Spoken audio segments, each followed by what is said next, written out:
container ship wasn't here when we arrived. So you can see all... Oh, there's one now. They're getting ready, they're unloading it as we go by.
And this is the bridge, Wrightsville Beach Bridge, that we have gone over many, many, many times.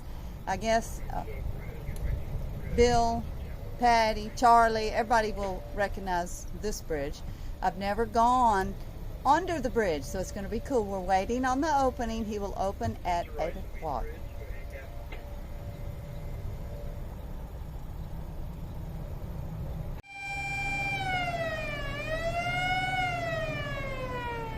It's time!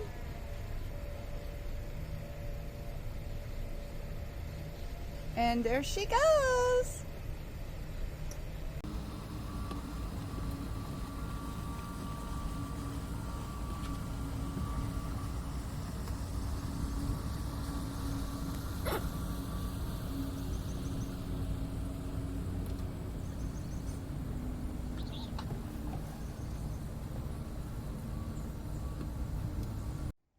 These are the motor vessels. Everybody lined up going through the bridge. So there's quite some traffic coming through the bridge.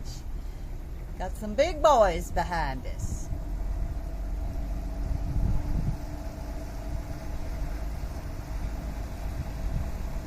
Bye-bye, Wrightsville Beach Bridge.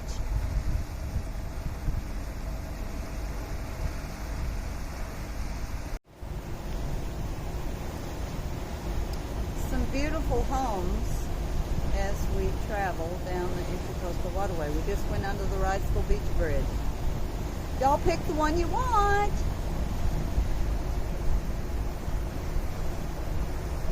Now we have traffic behind us that also went under the bridge.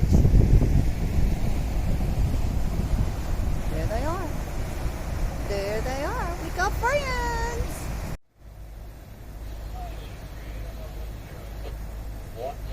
This is the Figure 8 Island Bridge. 23 feet clearance, so we're fine.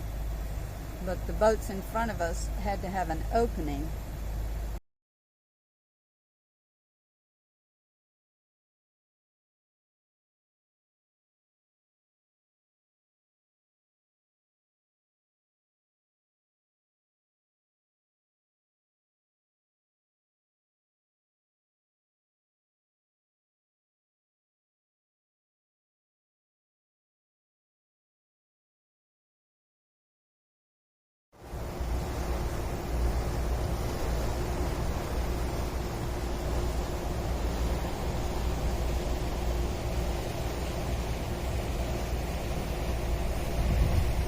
Oh, I'm just not very steady. Whoops, whoops. It's like, can you, there she is. Yeah.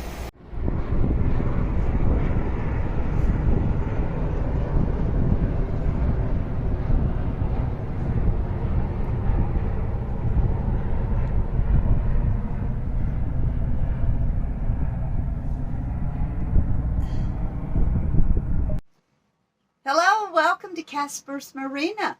We are in Swansboro, North Carolina. We're not supposed to be here. We didn't plan to come here. Our plan was we would leave Wilmington and anchor at the Barrow Pit in Wrightsville Beach, which we did. It was pretty uneventful. It was kind of windy. We swung a lot, but the anchor didn't budge. It was fine. We left early the next morning to catch the 8 o'clock opening at the Wrightsville Beach Bridge, and we made it to Camp Lejeune, right outside Camp Lejeune, a place called Hammock Bay. Second one's there. We went in and anchored. Anchor seemed to look good. We thought we were good to go. About an hour or so later, anchor started dragging. So we pulled up the anchor, took off the bridle, went to a different spot, reset the anchor, and it wouldn't even begin to hold. We pulled the anchor back out, and we're kind of rolling around looking for a place to anchor. And it was suddenly went from 8 feet to 1 foot, and we were aground. So we couldn't budge. So we called Towboat US. We have a contract with them, and they sent somebody. It took about 2 hours for them to get there. And the guy was very confident, very good at what he did. I was worried about my props. He said, "Oh, don't worry about it. I've got it under control." He hooked up to our stern with a short rope.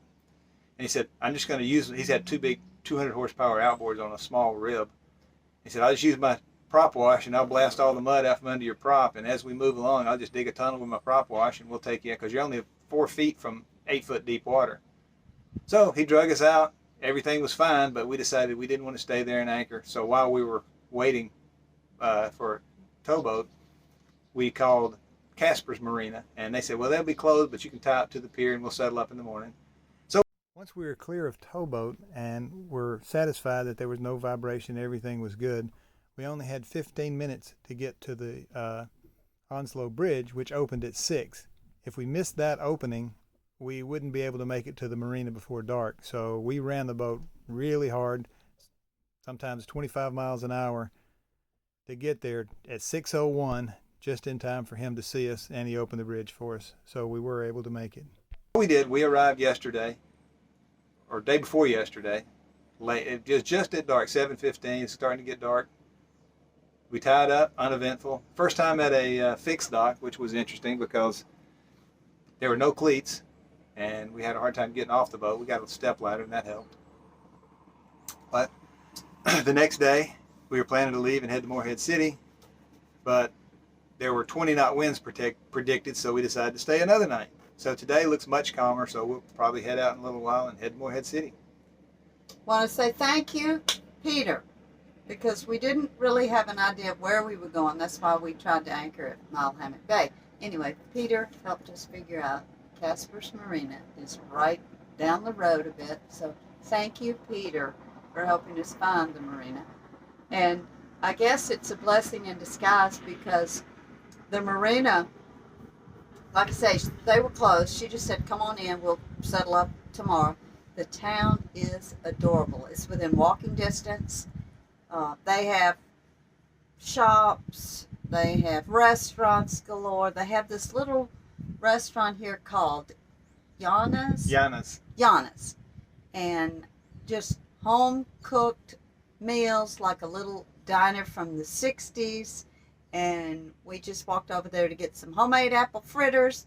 But also we were able to go to church last night. We went to St. Mildred's Church, and we Ubered there. But then when we got there, we met Noreen and Ralph, and they are wonderful people. They live right around the marina. We can see their house from the marina. They took us to their house. Their house is absolutely gorgeous, and we can see the view from the top level of their house. We can see our boat. Anyway, long story short, they came back to the boat with us. We had some docktails. We had a great visit with them, and we appreciate their hospitality and generosity so much. Absolutely. They were great. Thank you for joining us again. We appreciate it. We want to send our blessings to you. And enjoy your journey. Love you.